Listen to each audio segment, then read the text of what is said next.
If you're someone who loves the classic tale of rags to riches, you're gonna love this video. Would you believe us if we told you that one of the biggest fashion companies in the world, known as Louis Vuitton, was born in a dingy room in the streets of Paris, France? Let's take a look at how a dirt-poor kid from the ratty streets of Paris built a multi-billion-dollar fashion franchise and where it stands today. LVMH is one of the largest fashion conglomerates in the world, with a net worth of nearly $47.3 billion. Over the years, Louis Vuitton's brilliant skillmanship has helped them branch out to every sector related to the world of fashion, launching companies that exhibit their identity of luxury legacy. These include brands like Dior, Tiffany & Co., Sephora, Tag Heuer, Fendi, and Fenty Beauty, which is owned by Rihanna, but the parent company is LVMH. To add to the list, there is also Marc Jacobs, and Hublot has partnered with LV. Needless to say, they're a significant player in the global fashion industry. And if we press the rewind button and take a little impromptu history lesson, we'd be able to look at the heritage of this fashion premier. The entire story starts in the year 1821 to a boy named Louis Vuitton. The word self-made couldn't be more fitting. Coming from a broken, abusive home, carrying around his trauma while being homeless in the streets of a very daunting Paris, it is without a doubt that Vuitton has survived the worst of France to make a name for himself and his company. To put some structure to our storytelling, there have been majorly three arcs that have made up the LVMH history, divided into three generations of struggle, survival, and pioneering. He initially worked as a simple luggage maker to make ends meet and put food on the table, which at the time were his priorities. We suppose when you grow up in a family of humble farmers and milliners in some corner of eastern France, you're bound to see poverty from up too close. Apparently his father, Xavier Vuitton, remarried after his biological mother passed away, and his stepmother did nothing but antagonize him in his youth.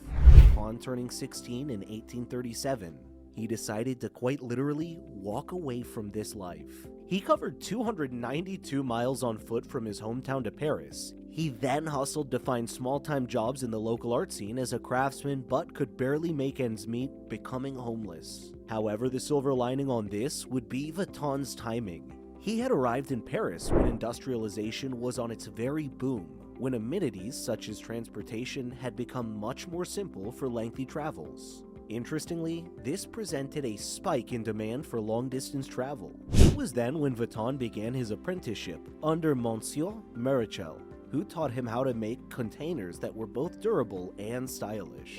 And after he had successfully honed his skill, he was the most wanted artisan at the market due to his mastery. He soon stepped in as an entrepreneur, opening a shop at Rue Neuve des Capucines, and the locals now recognize him as the expert luggage creator.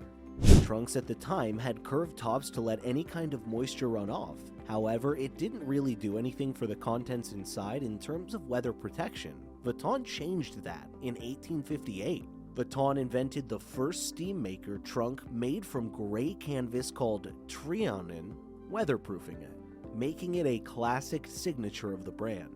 And that's where the seeds for Louis Vuitton, the brand, were sowed. Later on in 1870, the Franco-Prussian War came about and turned things upside down. It caused his family to move out of their house, immigrating to camps where they survived. And since things like shelter were already a limited resource, another amenity, food, was mostly off the table on most nights.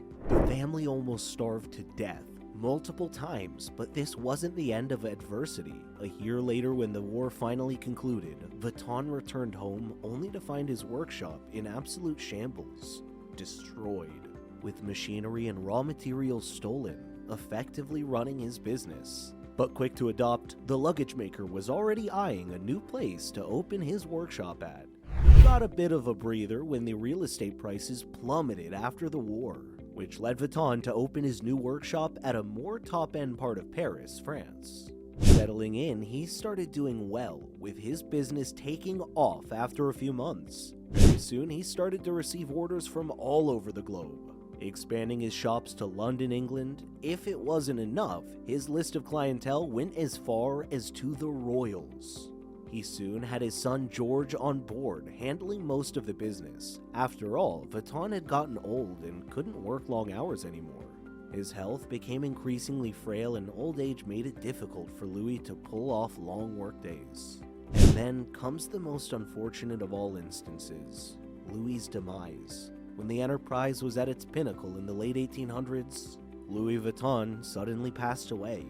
His son George had taken over and immediately held the reins. Globalization soon took over and he had to go attend the World Fair in Chicago.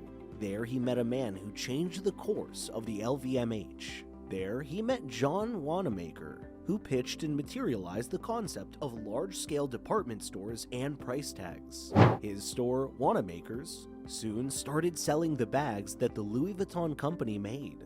In 1896, Vuitton created the historic LV monogram logo and floral pattern as a memoir, paying homage to his late father. And to date, is one of the most popular designs that LVMH has. According to Hooks, by the 1930s, Vuitton had successfully laid down a distribution network across all North America. But of course, it can't always be smooth sailing. It was then when, the business at its peak, the unfortunate happened, and George Vuitton passed away in the late 1930s. The company then was inherited by George's son Gaston, who had to take over, navigating that reality just when World War II had begun. This ultimately caused the third generation Vuitton to shut down the network of factories and stores worldwide. In the book Louis Vuitton, the French Saga, the author claimed that Vuitton III Gaston secured a deal to collaborate with the ruling elites of Germany to handcraft and manufacture their luggage, which ensured that his store remained in commission in Vichy, France. Since the company had grown, it was time for Gaston's son to inherit the company. After the war ended in 1946, and when Gaston met his demise in 1970, the business went through quite a rough patch. There was now family politics invoked in the business, and we all know that's a recipe for disaster, isn't it? When the brothers were busy fighting over their differences, their brother-in-law, Henry Racamire, took over the enterprise, as stated by the Times. In a span of 6 years, Louis Vuitton went retail, and the sales skyrocketed from just $20 million to a staggering $260 million. By 1987, Louis Vuitton had secured an estimated $1 billion in sales by opening stores everywhere all over the globe. Racamire struck a deal and merged the company with other brands like Moet, Hennessy, and finally created the LVMH brand as we know it today. They also collaborated with Givenchy, Berluti, and Guerlain.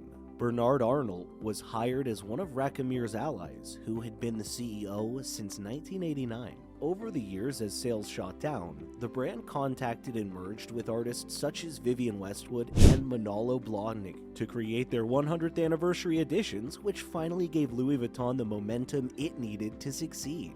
It has been since then that the company has had a stable growth rate and expanded its products by launching a line of exclusive watches, clothing, and sunglasses, all of which we could only wish to buy now. But, well, the Met Gala does well to satiate our craving for high-end glamour and glitter, right folks? And that, folks, is the story of the incredible startup that we know of as one of the leading fashion companies globally. Over a period of 3 centuries, it has become a household name for both the global elites that indulge in luxury fashion accessories and the common folk that can only wish to. But what this does tell us is that the hustle must fuel the dream. It's a two-way drill that can end up having you at the top of the world. And that's all for today, folks. We hope you enjoyed this video of the iconic fashion enterprise. If you're interested in content like this, don't forget to give this video a thumbs up and extend your support by subscribing to the channel. Until next time, take care and ciao, folks.